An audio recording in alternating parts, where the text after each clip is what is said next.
Assalamu alaikum, in the name of God, the most merciful, the most beneficent. Welcome to National Mosque Open Day. My name is Amna and I am your moderator for this morning. Before I begin, I'd like to acknowledge the traditional owners of the land on which we gather and pay my respect to elders past, present and emerging. I'd like to begin by welcoming our esteemed guests for today's discussion. We have Rebecca and Tanya, our Auslan interpreters. And we have the wonderful Sahar Dandan. Sahar Dandan is currently the program director at the Lebanese Muslim Association. She is my boss. She is also the founder of Go Active. We have worked together for 10 years, primarily me in a volunteer role, and we all volunteered for Go Active. It was a first of its kind sports, health and education program for diverse women. Sahar is also the founder of National Mosque Open Day, which launched in 2014. It was the first of its kind as an initiative globally. And we've been fortunate enough to see other communities also duplicate this effort or initiative with different names all over the world, which is fantastic. In an independent evaluation of the Engage, Challenge, Grow and Thrive programs, Sahar's work has been called a groundbreaking Australian program and represents best practice internationally in relation to engaging Muslim communities. Sahar has also studied Islamic sciences abroad in Lebanon and Mauritania and has studied with Murabit al-Hajj. And for those of you who don't know where Mauritania is, I didn't either. It's in West Africa. And from what Sahar describes to me, you have to travel a long way to get there. And it's rough living. So this is not like a fancy institution like we have here in the West. It was quite a commitment, I would say. She currently teaches Islamic texts privately. She completed a double degree in chemical engineering and science at the University of Sydney.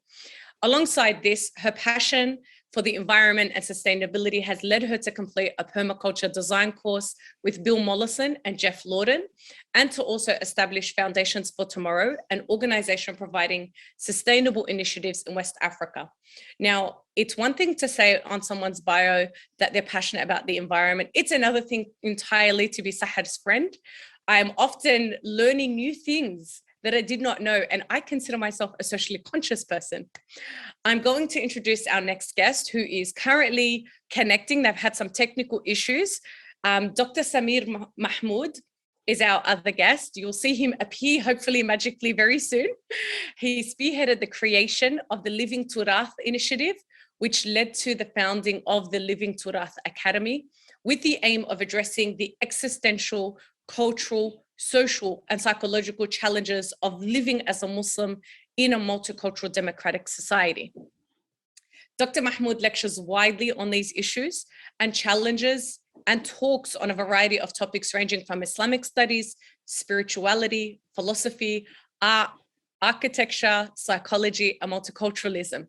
Now, if you ever meet Dr. Samir, you will definitely, I can assure you, you will have a most interesting, fascinating conversation with this man.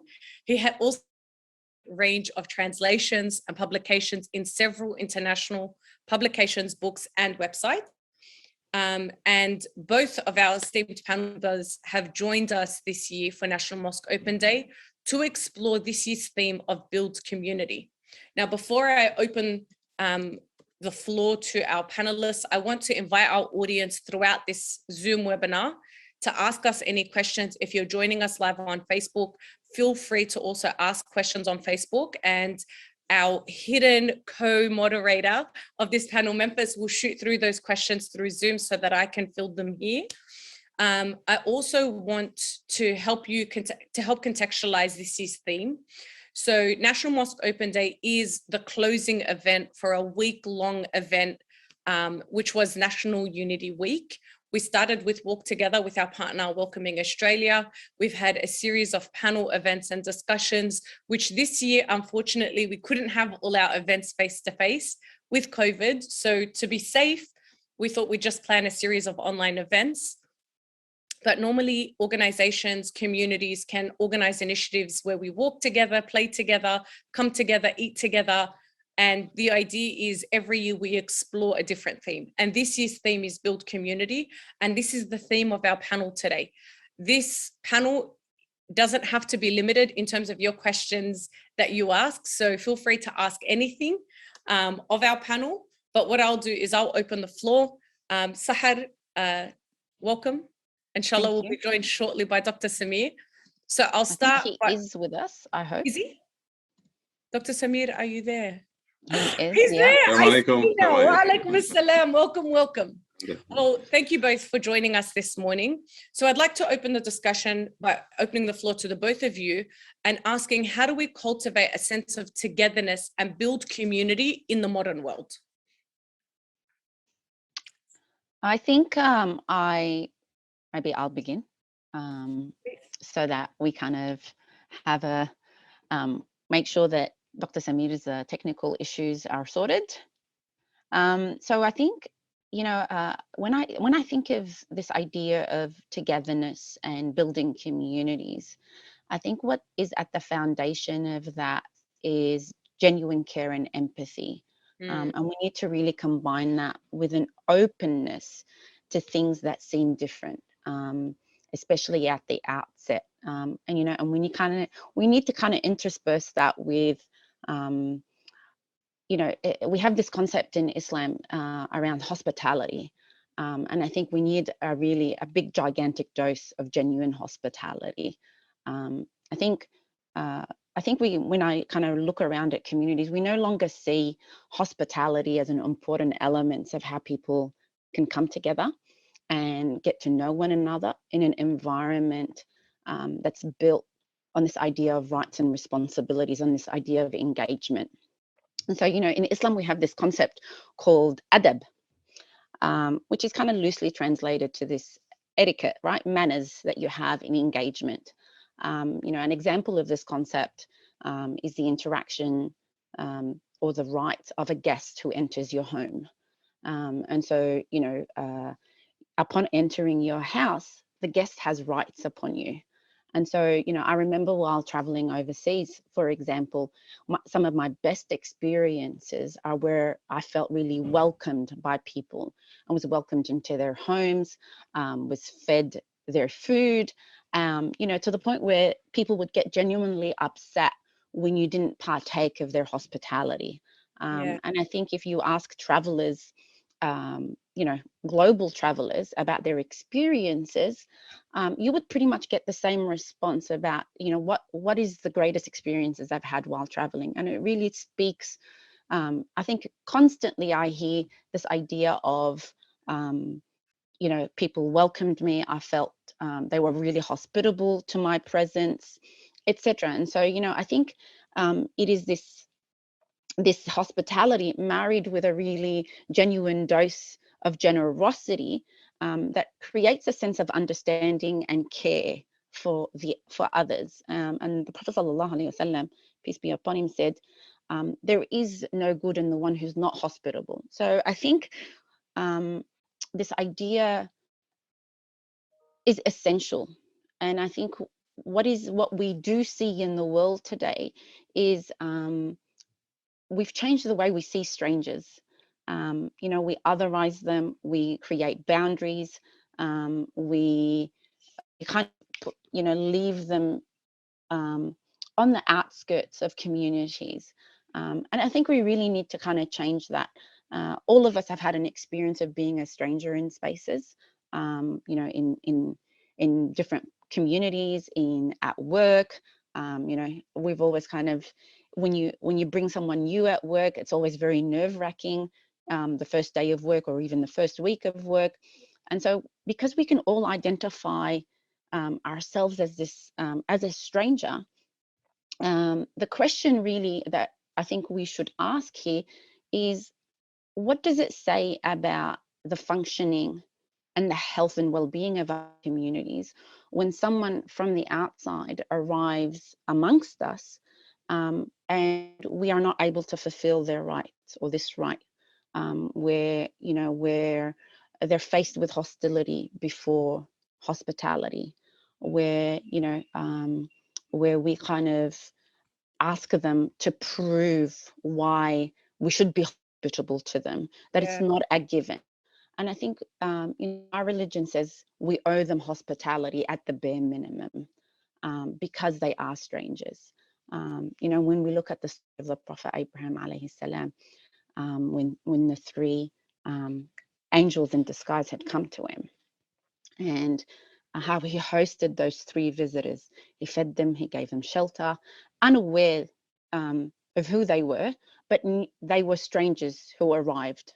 And so I think if we were to just kind of incorporate that in the idea of how we build communities, you know, for us as Muslims or for other religions, I think reaching out to others is almost a divine imperative. It's an act of worship. And we understand, if we can understand that that experience might entail, might be a bit challenging, might entail us humbling ourselves a little bit. But I think what we get is something that is transformative, both spiritually and for communities, that we can sort of go, hey, this is how we build community. And I think one of the reasons why a project like National Mosque Open Day exists is this idea that we want to be open to others. And, you know, in the past, we've had people who have been quite hostile inside the mosque towards panelists or other Muslims, and they've come to create conflict. And I think that speaks a lot to that person rather than the community itself. And the fact that we are hospitable and opening our places of, you know, our sacred places speaks in and of itself to being able to generate interconnectedness and togetherness and the willingness to do that. Yeah, Sahad, there's That's so a very long-winded answer. I'm no, really and sorry. there's so much in the answer you've just given, because I think you're talking about genuine care in community, the concept of adab as a central idea that should govern a Muslim in how they navigate the world. I love the idea of thinking about hospitality and understanding the relationship, how people oscillate on two ends of a spectrum, hostility and hospitality, and that we have a divine imperative. I mean, there's so much wisdom that you could take from that answer. Dr. Samir, I'm wondering what your thoughts are on how we cultivate a sense of togetherness and build community in the modern world. I just wanted to add, Assalamu alaikum, Sahar, and everyone. I just wanted to add a few points really to what you were saying. I think your points are extremely profound, mashallah. Just one point I wanted to add is, I think one of the ways in which we can build community and togetherness is the way in which we generally relate to our common humanity and the way in which we relate to our differences. These are two really important aspects of, well, the way in which we relate to these determines how we build a sense of community. Because, I mean, for example, we're here all in Australia in one place, presumably living in the same physical location, let's say Sydney or Melbourne or any other city. In and of itself, living in the same place does not constitute building a community just yet. Community requires effort to relate to others in our areas who are different and relate to them in a way that we can potentially see as the same or similar. If you look at, historically speaking, the way in which cultures did that in the past, if we take the Islamic example, for example, one of the ways in which Islam successfully managed to establish communities in the places where it started off as a guest is in this particular way. It related to the diversity of other cultures in two ways. It looked at the common humanity that people have together, never loses sight of the importance of the common humanity, but at the same time, never lost sight of the fact that this common humanity can articulate and express itself in a variety of different cultural ways. So it's like looking at each other with two eyes simultaneously. If we overemphasize only that we are the same, and this is often a tendency to look at the other as the same, simply because we cannot tolerate their difference. And what we end up doing is homogenizing them and reducing their differences to what we project onto them as and what we expect them to be. And if we look at them only in terms of cultural diversity and differences, we fail to see the common humanity and end up in the more narrow, chauvinistic, nationalistic, ethnic kind of identities. So maintaining balance between these two is extremely important. I think losing this balance today in the modern world has led either to a discourse in which differences are not important. We're all humans, and therefore we have to be somehow homogenized into a single type. And that's one extreme. Or the other extreme is we're so radically different, we don't have much in common, and my radical differences trump and overcome any possible common ground that I might have with others. So avoiding these two extremes is by maintaining this balance between these two different perspectives. And Islamic history has a lot to teach us about how this can be done, because Islam in many places successfully maintained a balance between cultivating the sense of our common humanity and at the same time cultivating our radical diversities. And I say radical diversity because I think while in Australia we do celebrate multiculturalism, we do celebrate diversity, I don't think we're at the point yet where we're able to cultivate a sense of radical diversity, in the sense that, and I often talk to many of my friends about this, that multiculturalism itself is informed by and large, a very Western discourse on what it means to be different, what it means to be multiple. To what extent can we inform our multiculturalism by indigenous categories of understanding the other that are derived from either Aboriginal cultures or the various cultures that have come and settled here in Australia? Because each one offers quite a different mode of being and thinking and living that is not necessarily incompatible. It's just, I think, a lot of the treasures of wisdom found in many of these different cultures go unnoticed simply because of this particular perspective. And a lot more can be said, of course, on the issue. I think it's great around this idea, though, of what you're speaking to, because I feel like, I guess let's call them the people who are in power decide the criteria by which multiculturalism can operate. And so you either are given the opportunity to fit into that box that they've created. When you talk about radical diversity, anything outside of that becomes unacceptable. And becomes something that kind of, is ostracized and marginalized. And I think we see that a lot in Australia and globally. So I like the idea of being able to incorporate things and creating our own definition without it having been, without us being told how that looks like. Yeah. I mean, multiculturalism is a great thing that we have in this country. It's a great blessing. We can augment it and amplify it through further conversation, and build on it. Yeah, absolutely. I think there's so much in what you've both just said. And one of the things that really speaks to me, and I think threads our next question, is, Dr. Samir, you said living in the same place does not constitute building a community. It's about how we relate to each other.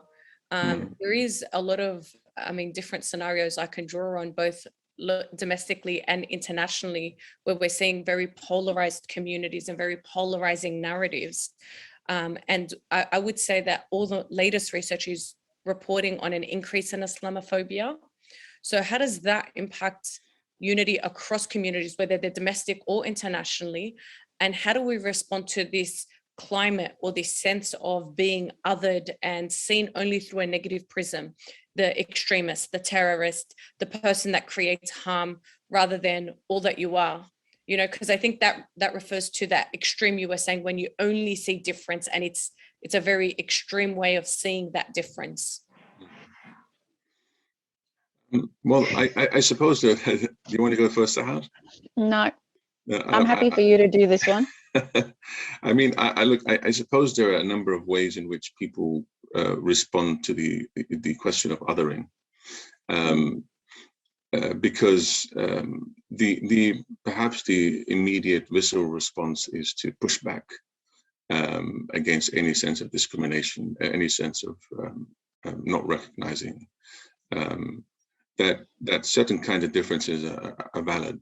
I'm particularly talking about examples like in France and places where many other cultural communities and religious communities feel under a lot of pressure to conform to a certain set of ideas developed by bureaucrats whose cultural literacy does not extend beyond a certain idealized image of what it means to be French.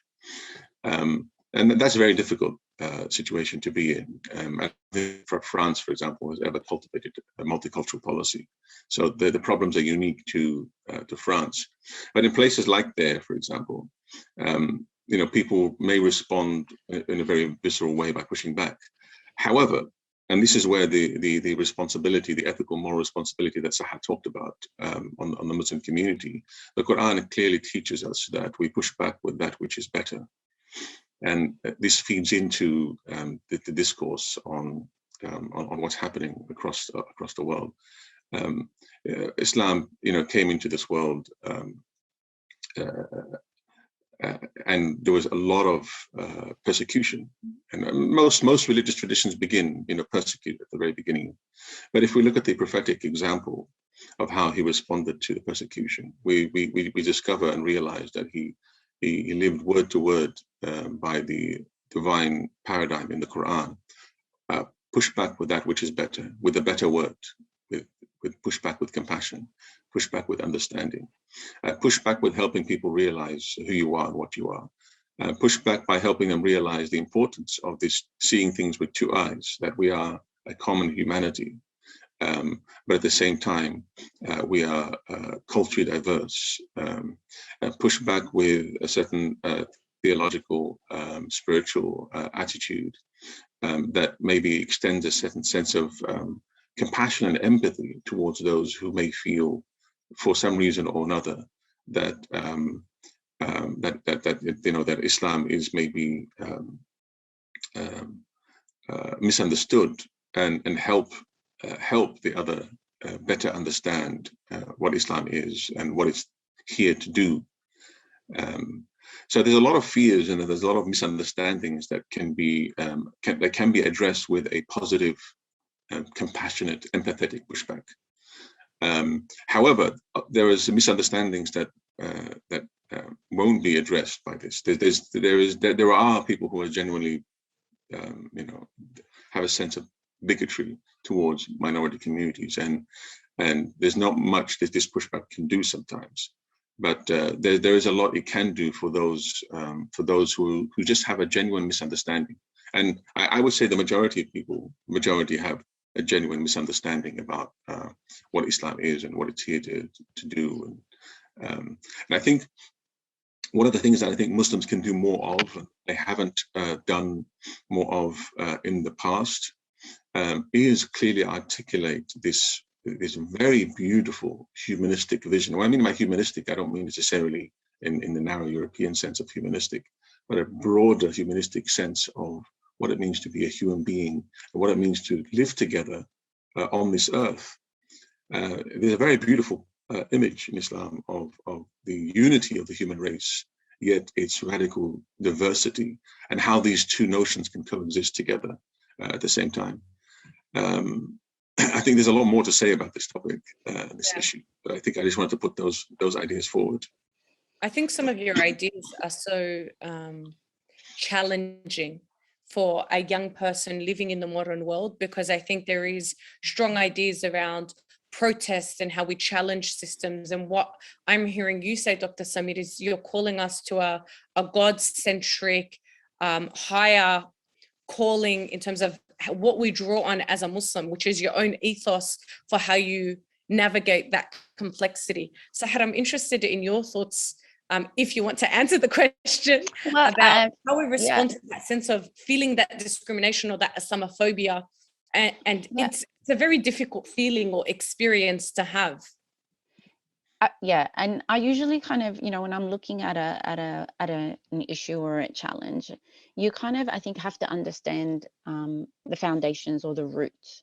And I've done it several times where I go, hey, ladies, let's do a root cause analysis on these things. And so I think it's really important. And, you know, in my work with young people and communities, I think it's really important to validate where their lived experiences before you even get them to recognize, you know, how to step forward or how to move forward So I think, you know, what we are seeing, and I think recognizing what Islamophobia is, and I think it is the result of decades of demonization of a religion, and the consequences of that demonization. You know, the recent situation, I think, speaks to creating this. You know, Dr. Samir talked about France, and there's other situations globally where we are seeing what the success of creating the other looks like, and forcing Muslims. And I think it's a you know, it almost forces this compulsory invisibility, or this compulsory integration into the power, or the mainstream, if you want to call it that, or the people, you know, what government policies and bureaucrats, as Dr. Samir said, who design these policies to say, this is what France looks like, this is what this country looks like, and so everyone needs to fit into that. And so you create a system by which this diversity, and, you know, I'm going to start calling it radical diversity, becomes invisible. And so, you know, and I would say this kind of sets a really dangerous precedent for other minority communities and for other ethnic groups, because, you know, obviously we're very outwardly Muslim. You can't necessarily hide that. And so when you take off my hijab, what you're forcing me into is an invisibility. You know, that's what I mean by that. And so I think these are really powerful weapons to oppress and devalue groups. And, you know, we've seen hashtags like Stop Islam and others. And so these are really dangerous. And it's a really sad reflection on the fact that when we see Muslims, we immediately think, you know, a Muslim equals a terrorist, or at least a Muslim equals a potential terrorist. So when you come into an engagement or a connection with a Muslim, and you question your own biases at that point, is what are you thinking? You know, I've had many experiences where the first experience that someone has of me is, for example, I don't speak English. Mm-hmm. You know, Very common experience. Very common experience. Or sometimes what they'll do is slow down, you know, they slow down their the way they talk to me, and also volume goes up, which is really interesting, because I'm not hard of hearing if I can't speak English, you know. And so this idea that you know, we can stigmatize an entire group or entire religion, I think it's quite dangerous. And I think it's leading to a division, and really creating some serious fault lines between communities. And for me, it's about recognizing that in the young person. Now, what we've also had is media, politicians, and other kind of systems that have had a really profound role in amplifying these views. And so whether we see it on TV or in social media or in newspapers, this kind of insidiousness that sits in creating Muslims as the danger or the suspects within communities, I think it's led to a really damaging perception of Muslims. It's interesting that we're having a conversation about the root. So how you're talking about, let's get underneath, why is this happening? One of our audience members has asked, how can non-Muslim allies support Muslims and undermine Islamophobia? So if we're going to shift from analyzing what is the root cause to what is a solution, or how do we build that solidarity and understanding amongst one another, what does that actually look like? Should I start? Yeah, please. I think advocacy is really important. I think in terms of us really working and creating allyship between those who recognize that this is a real concern, that it is dividing communities, that the lived experiences of everyone is affected by the way we see other people. And so, you know, what is it that we can create?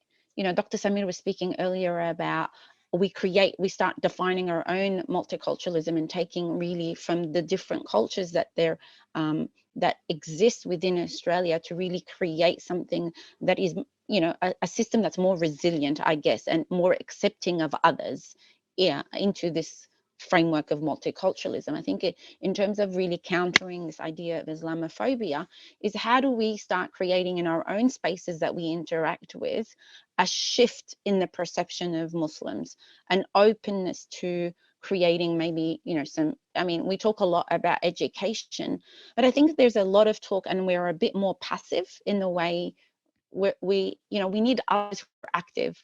I think it's very easy to kind of be a passive ally. And what that allows is the people who are the noisemakers, as I like to call them, it amplifies their voices, and the passive allies are just kind of allies, you know, behind you going, yeah, no, this is what we need to do. And I think those voices need to rise up and really create a push for change in the way we see each other. Thank you, Sahar. Dr. Samir, what are your thoughts on non-Muslim allies supporting Muslims and working with us to undermine Islamophobia? I mean, I think Sahar covered most of it, but I would add that I think it's our moral duty and obligation, Muslim or non-Muslim, to genuinely understand, try to understand the other. And so I would say that, you know, non-Muslims who are prepared to genuinely understand the common humanity that we have and respect that space of diversity that Muslims and any other community has, I think their default position is to extend a helping hand to anyone.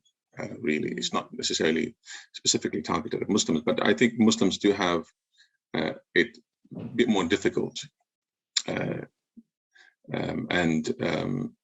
I think a bit more effort needs to be put into this process of understanding, because I do think it's by and large, a significant part of it has to do with just genuine lack of understanding.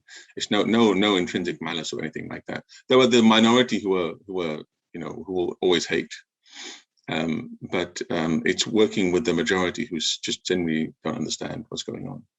Which is interesting, because one of the follow-up questions from the Q&A that's come through is, we're talking about, and Dr. Samir, you've said this a couple of times now, that there is a genuine maybe fear or level of ignorance that can be addressed or corrected just through interaction, engagement. So the question is, what is one thing, and the person who asked the question said they imagine there would be many, that you would want the general public to know about Islam and Muslims? Now, I know it's going to be hard, but if you can try keep it to one thing, because we've got a few more questions from our audience that I'd like to get to. It's a great, compassionate, proud religion whose followers have in the past succeeded extremely well in growing roots wherever they travel to, roots that respected the local cultural context, and at the same time did not compromise their sense of feeling a common humanity. I would encourage them to explore it further and see it has a lot to offer, not just to Muslims, but to non-Muslims. Likewise, non-Muslim countries have a lot to offer to Muslims and non-Muslims. I mean, we're in an age in which where pluralism and diversity is the norm, and we need to start embracing that in a very serious sense, I would say, without extending the answer too long. That was perfect, succinct and articulate. I have a tendency of going on for very long, but no, you did great, Dr. Samir. I think there's two of us that do that, Samir. Sahar, what are your thoughts? What is the one thing? You know, when I think it even goes beyond that. I think just seeing each other as humans, you know, and deserving of humanity. I think we need to kind of be able to see. I don't need to prove that Islam or Muslims have a right to live, you know, or have a right to become part of a society. I think the fact, you know, and we have this verse in the Quran and in our tradition that says, you know, we have ennobled the children of Adam. And so just the fact that we are the children of Adam, that we are humans, I think that should create a sense of isn't that enough? Why do I need to do more than just be, someone who, they say we all bleed the same, for example, in this idea. I think that's my thing, is that we have such a diversity of religions across the world and diversity of cultures. And I think if we have this idea that every culture and every religion needs to kind of give me why they can exist in my spaces or in these communities, and they have to prove, I'm already starting on the back foot. Yeah. So I think we need to go beyond that a bit. I'd like to move on to the next question. There's a few more coming through, but there's one that I'd like to ask of the both of you. I think globally, but in Australia, definitely, there are conversations about the line between freedom of speech and hate speech. And a few questions have come through that I think are questioning this idea of hate. And one question says, our default is not to hate. So why do you think there is this bigotry? But this debate and hate speech, it often undermines our sense of community and our connection and ability to really understand and get to know one another. So how do we deal with injustice and inequality? There's this idea that some can speak freely with little consequence when they're speaking up against injustice, and then others maybe need to navigate how they advocate and how they're contributing in the public space and challenging government, media, whatever it is, because maybe there's a higher risk that they carry when speaking out against injustice. So, we see that some people can say whatever they please with little consequence, and others can be speaking truth to power or speaking against injustice and carry a greater consequence or risk. So I'd like to know your thoughts about that. I think it erodes something that's very important around the fabric of society. Yeah, I mean, I think this idea of there's a default for us not to hate, but we learn to hate very early on, depending on the environment we're in, the people that we're interacting with, who our primary carers are, and what views they have of the world. And I'm a believer that you have to start with yourself, and so you got to ask for me is asking myself, am I excluding this, what we might consider the enemy or the people that we hate or the other, or however you want to term it, from the community of humans? I'm very much embedded in this concept of that this humanity, everybody deserves their human rights, and in our tradition they're God-given rights. And so if I am looking at someone and I'm excluding them from this community of humanity, if you want to call it that, one of my first projects in community was called Sharing Humanity, and then am I excluding myself from this community of sinners or haters, or however you want to call them? And so I think we find that in this modern world we tend to cling to a sense of injustice for so much of our lives, because it turns us into those who basically dehumanize anyone that thinks differently to us, or has the audacity to disagree with us. And I think if we continue to do that, it starts to infiltrate the way you speak. And so when you speak, and the language by which you speak in any interaction is full of hate and enmity, we need to kind of ask ourselves, is this because of a real sense of injustice, or because my views of entire groups stem from my judgments and from my feelings of superiority? And our Prophet sallallahu alaihi wasallam, we have, it's very clear, we deplored tribalism, and this sense of justice is very much embedded in the Quran. The verse where Allah subhanahu wa ta'ala says in the Quran, you who believe uphold justice and bear witness to God, even if it is against yourself, your parents, or your close relative. And just a very superficial environmental scan of the world right now tells you that this kind of tribalism still is very much in existence, and it's very powerful. You know, and it, at its most benign, can make us really feel uncomfortable, but it also can make us feel threatened.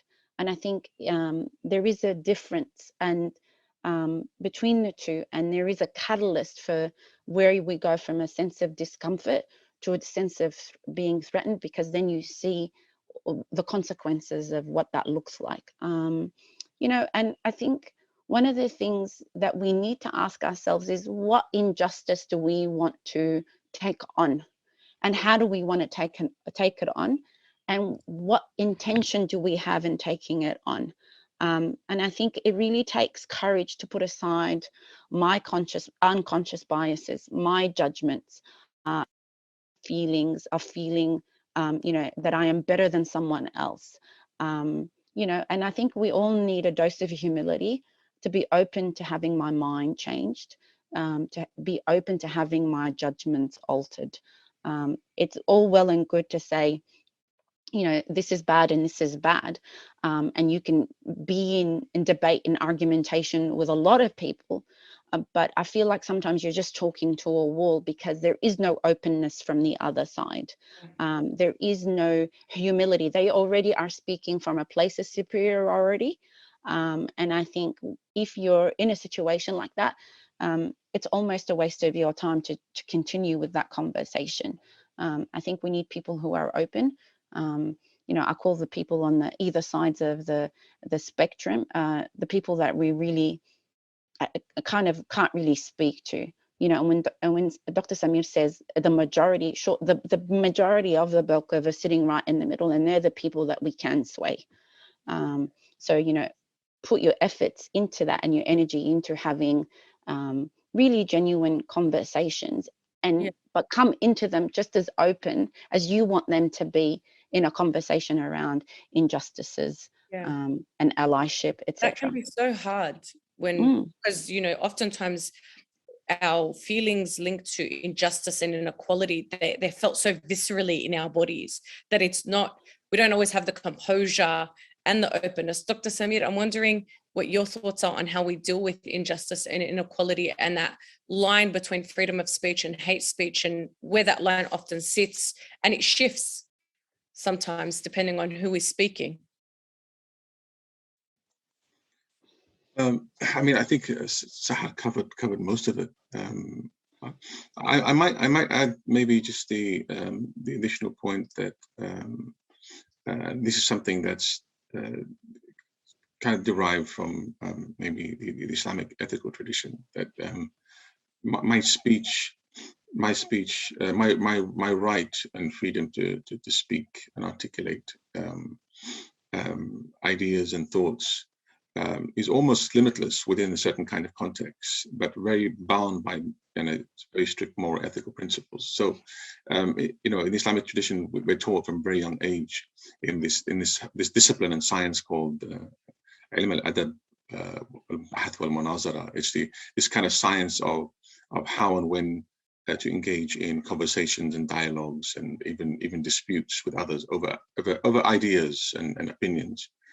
And if you look at the adab, the ethics of how to conduct these kind of conversations, and I know it's a bit too much to expect from a wider public, but if more of us maybe perhaps learned the ethics and etiquettes of how to engage with these kind of conversations with others, we'd be a lot more sensitive to certain issues.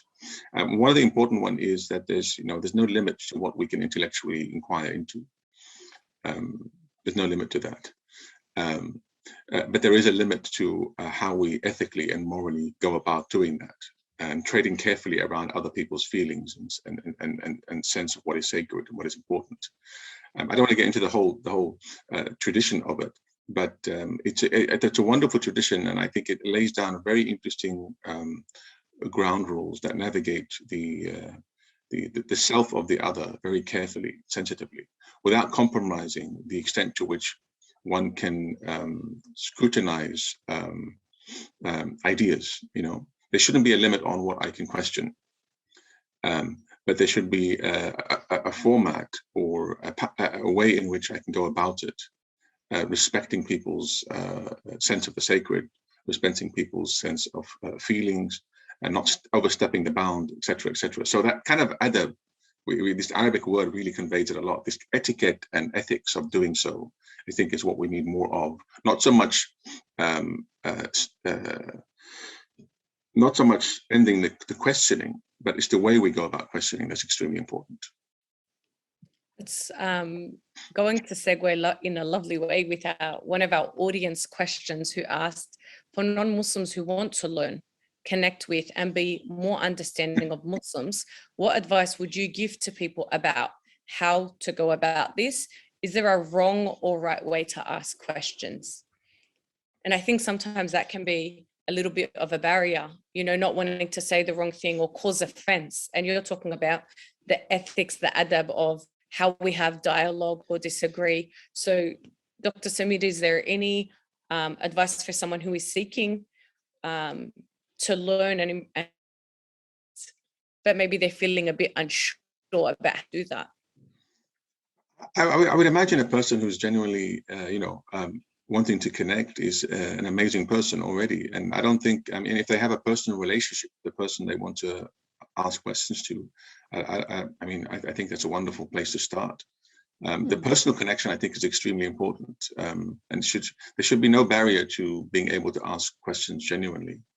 And I think that the Muslim who's receiving the questions should be aware and conscious and cognizant of this. That most people, when they do ask questions, are genuinely interested. And even those who we may suspect are not genuinely interested. I've had this a lot before. I've had people who are not genuinely interested trying to provoke me. I respond to the other as if the person, as if, even though I may sense that the person may be trying to provoke me, I exercise what the Prophet taught us, which is have a good opinion of everyone, assume the best in people, and respond accordingly. And it works wonders, really. It kind of breaks down the barriers that person's had misunderstanding towards me, and really softens because if everyone's going to respond with if people provoke me and I want to provoke them back, and if they get angry with me and I get angry with them, that's not the prophetic tradition. That's not the way in which the Prophet taught us to respond to people. And it really amplifies the situation, doesn't it?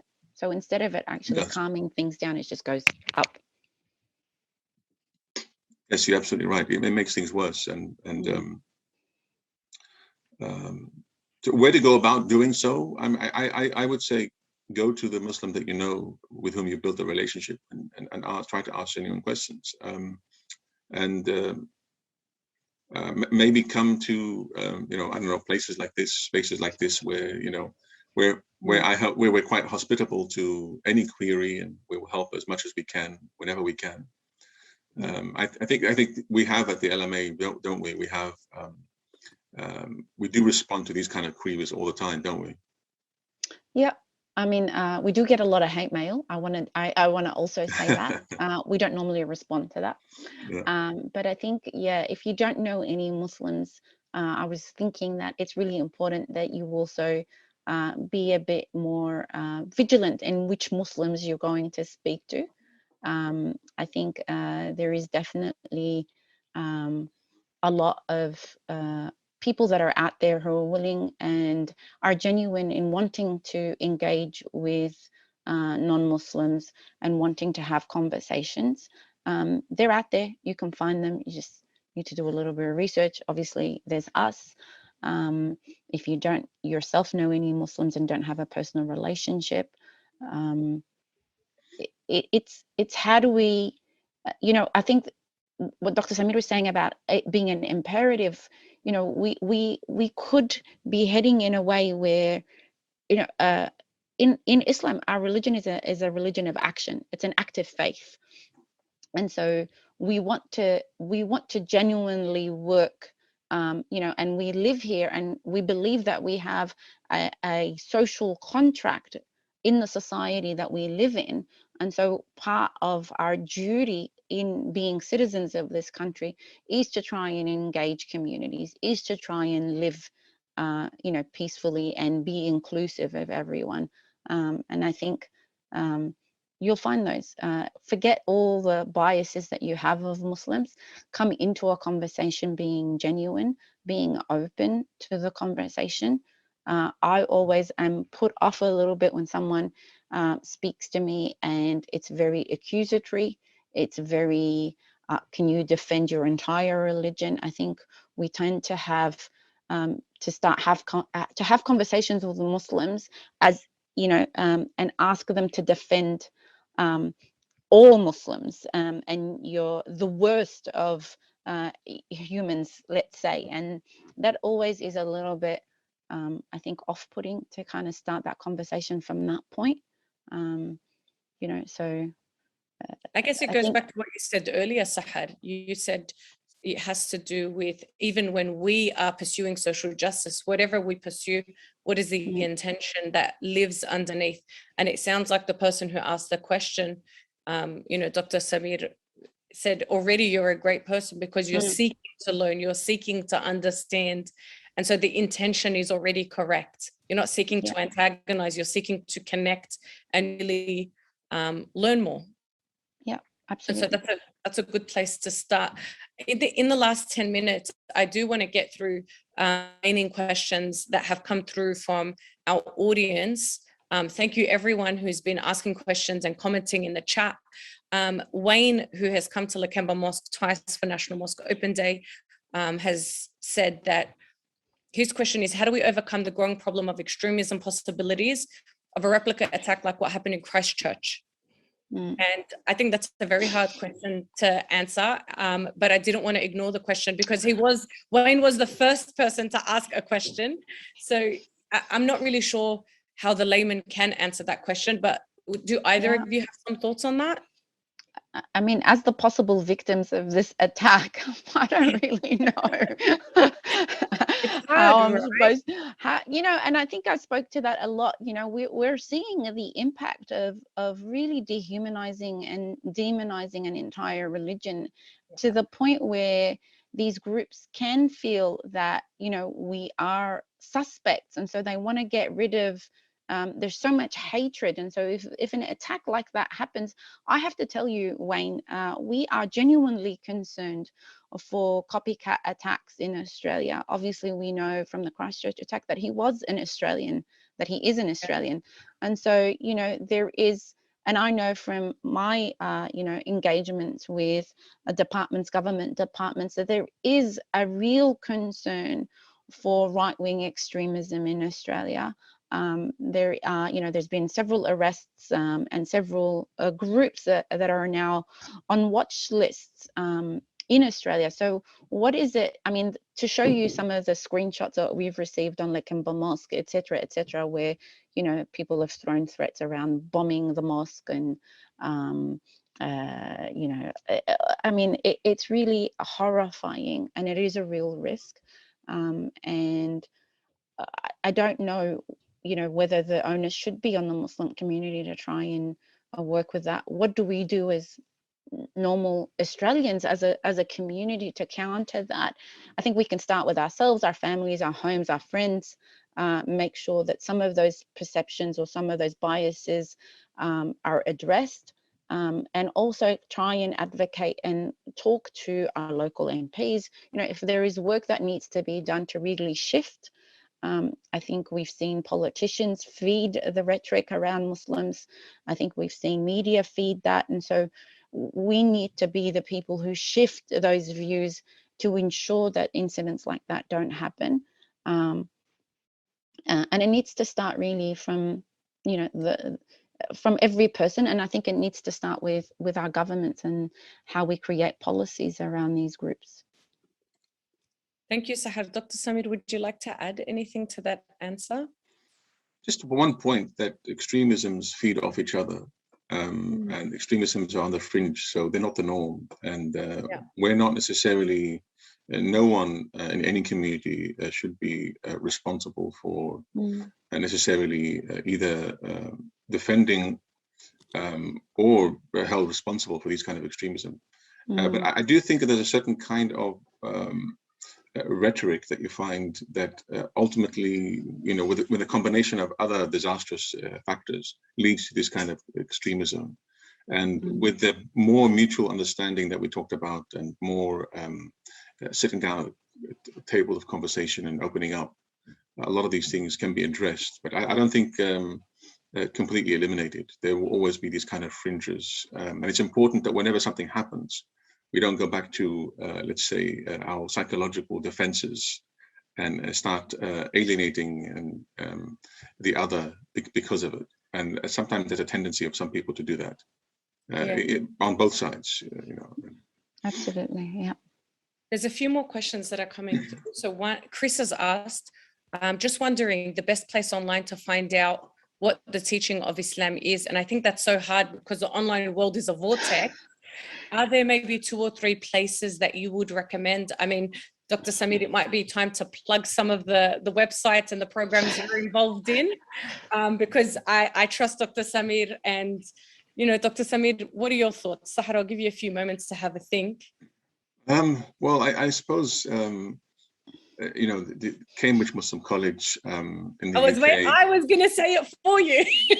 And its website, and you know, and the people involved are an excellent place to go to. Zaytuna College in the US is also websites where they have really great resources. Like you said, it's a vortex online. You can get lost in a very bizarre world of groups and subgroups. So yeah. Sahar, anything to add in addition to Cambridge Muslim College and Zaytuna College? I mean, I think we could possibly get the email of this person and send them some links to some websites where I think they can find out more information that, you know, we feel represents our religion. Okay, well, that sounds great. That might be the easiest way to do it. Okay. Anne has come through and said, surely the school curriculum for all schools, not just religious-based schools, should offer informed information and understanding. In the past, when I was on the New South Wales Board of Studies, there was a good liaison with religious leaders. Is this the case? I don't really understand historically how that has worked and what it looks like at the moment, but I think it's fair to say that our curriculums probably need a good rework, and they're currently, I think, being reviewed and looking at how they improve them. Yeah, I'm not in the education sector, so I can't speak to what's happening in schools specifically. I know as an organisation, and coincidentally, Dr. Samir is also here. As an organisation, we have a project. And we created Sacred Horizon Institute to kind of focus on building an Islamic curriculum to create for Muslim students to kind of do it really briefly, an Australian Muslim curriculum rather than teaching Islam the way, I guess, in a contextual environment. So that's the work we've been doing. Dr. Samir has been instrumental in that work. And, I know that Lakemba Mosque, for example, gets schools who come in to do a mosque tour to find out. I don't know how far it goes in terms of the actual content that's being taught, but absolutely, I agree. It should start with what we are teaching kids at schools. Yeah. It is the end of our hour. I'm so sorry that we don't have more time. I want to thank our audience for their openness, their questions. I want to thank our esteemed panel members, both Dr. Samir and Sahar. I want to thank Rebecca and Tanya, our Auslan interpreters.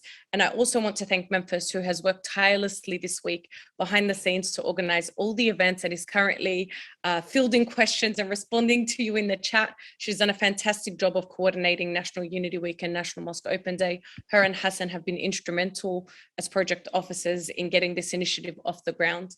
I hope you all have a lovely weekend. Do connect with us. We would be more than happy to follow up some of your questions via email. I know Memphis has your email, so as you've registered, we might just send an email to everyone, inviting them to continue the conversation offline. And again, thank you for joining us today. Have a lovely weekend. Assalamu alaikum.